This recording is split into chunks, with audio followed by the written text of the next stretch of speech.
Hi, welcome school leaders, and thank you for joining today's session on Title I program compliance. Our goal is to review the key requirements and best practices that will help ensure your schools remain in compliance while also maximizing the impact of federal funding to better serve your students.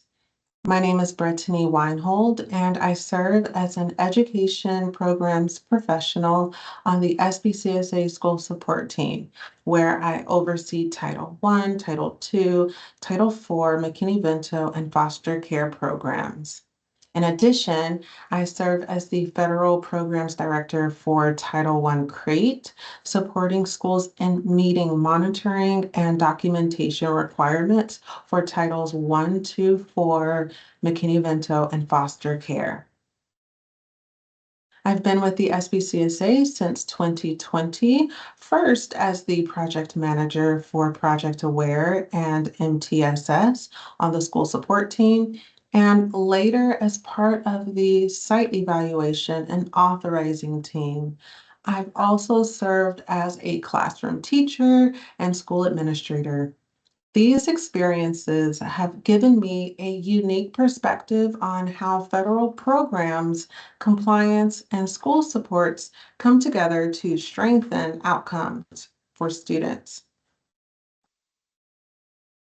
This session will give you an overview of Title I compliance for SPCSA schools. We'll review the program purpose, legal foundations, appropriate use of Title I funds, annual family engagement requirements, required documentation and website posting, paraprofessional qualifications, FRL processes, accountability and compliance, and key compliance resources. The purpose of Title I is to level the playing field for students facing systemic challenges. Federal funding supports initiatives to close achievement gaps, with schools leveraging these funds to address academic needs. Title I is a federal program under the Elementary and Secondary Education Act, as amended by ESSA, that requires schools to uphold specific accountability, transparency, and documentation standards. In Nevada, state law reinforces this federal mandate. NRS 388A.159 establishes SPCSA as the LEA, placing responsibility on the agency to implement and oversee Title I requirements for its sponsored schools. NRS 388A.223 authorizes SPCSA to monitor charter school compliance in academics, finance, and operations, including adherence to Title I requirements. NRS 388A.351 requires SPCSA to report annually to NDE on performance and federal funding, ensuring equitable and transparent use of Title I funds. Together, these laws connect federal Title I requirements with Nevada statutes, reinforcing why compliance is not optional. It is both a federal and state mandated obligation for SPCSA charter schools. Title I funds are intended to supplement existing resources, not take their place. This supplement, not supplant rule ensures that federal funds add value and directly support students who need the most help rather than covering costs that should already be provided by state or local funding. Schools may use Title I dollars to hire interventionists or paraprofessionals, purchase supplemental instructional resources, fund professional development for teachers, or provide extended learning opportunities like tutoring and summer programming. When planning expenditures, always check that the proposed use of funds is above and beyond what state or local funds already cover. The annual parent-family meeting is a cornerstone of Title I compliance. It's your chance to inform families about how funds are being used and how they can be part of their child's academic journey. This meeting must be held within the first 30 days of school. Key information should include Title I funding usage, curriculum and assessments, state assessment results, and you should provide opportunities for family participation. Maintaining thorough records is crucial. These documents demonstrate compliance and help schools review engagement efforts for improvement. Please retain copies of your agenda, sign-in sheets, meeting notes or minutes, handouts, or presentation materials. These 7 documents are essential for Title I compliance. They demonstrate transparency, family engagement, and accountability. All must be available to families in parent-friendly formats, translated when necessary, and uploaded into Epicenter for SPCSA monitoring. The 7 documents are the Title I Statement of Assurance, which confirms compliance with federal and state requirements. The Title I Notification Letter provides an overview of Title I status and how funds are used. The Title I Paraprofessional Qualification verifies federally required qualifications.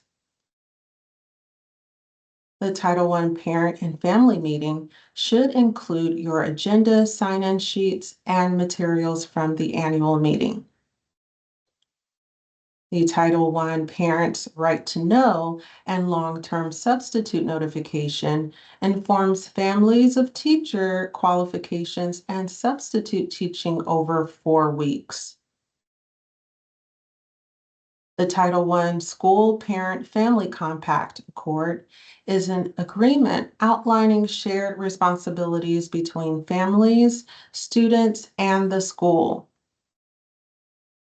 The Title I School Parent Family Engagement Policy should be developed with stakeholder input and should describe how families are engaged in decision-making.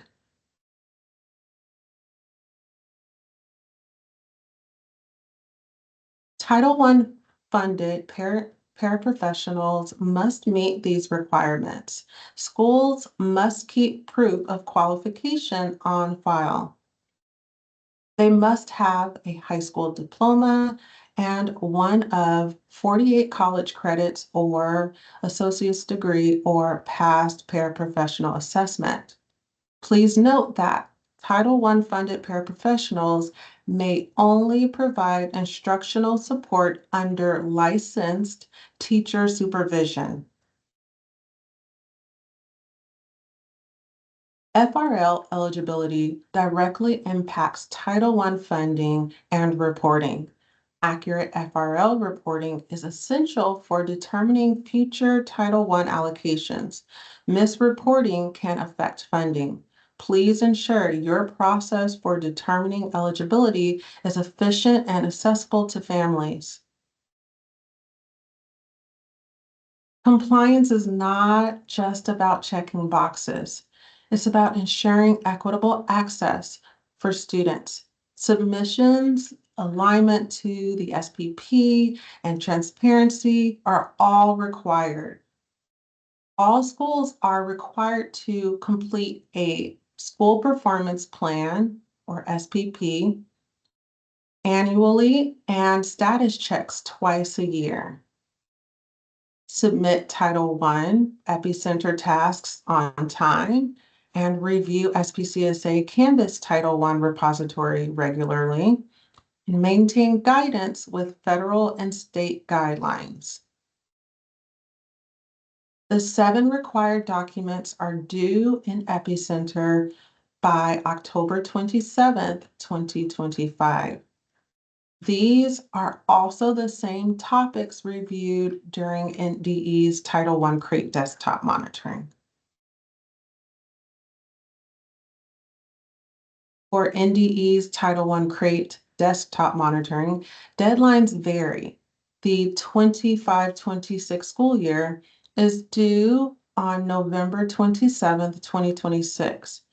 The 24-25 school year is due on November 28th, 2025, and the 2023-24 school year was due on May 30th, 2025. NDE has experienced delays in completing monitoring in the previous years, but schools must meet their submission deadlines to avoid the risk of losing funding.